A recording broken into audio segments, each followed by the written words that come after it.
আজকে মনে করলাম যে একটা মিনি ব্লগ বানাবো, তা কোনো কন্টেন্টই খুঁজে পাচ্ছিলাম না। তাই ভাবলাম তোমাদেরকে একটা লাভ স্টোরি গল্প শোনাই, যেটা শুনলে তোমরা কান্না করে ফেলতে পারো। চলো শুরু করা যাক। একটা মেয়ে আর একটা ছেলে, দুই বন্ধু ছিল।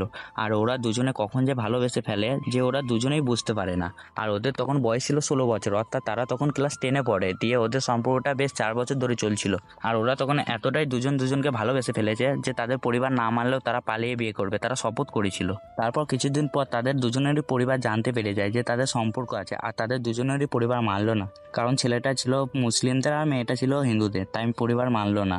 আর তোমরা বলো তো, ভালোবাসা কি অপরাধ? কমেন্টে বলো। আর ছেলেটা মেয়েটাকে বলছে যে চলো পালিয়ে বিয়ে করি, আর মেয়েটা বলছে আমি পালিয়ে বিয়ে করতে পারবো না, কারণ আমি আমার পরিবারের সম্মান নষ্ট করতে চাই না। আচ্ছা তোমরা মেয়েরা বলো তো, তোমরা যখন ভালোবাসো তখন তো পরিবারের কথা চিন্তা করো না, তাহলে এখন কেন পরিবারের কথা চিন্তা কর একটা ছেলেকে শেষ করে দেওয়ার পর? আর এই কথাটা সব মেয়েদেরকে বলিনি। তারপর ছেলেটা মারা গেল, আর এখন মেয়েটা সুখে সংসার করছে তার স্বামীর সাথে। তাহলে তোমরা বলো, এখানে দোষটা কার? পরিবারের, না ছেলেটার, না মেয়ের? কমেন্টে বলো।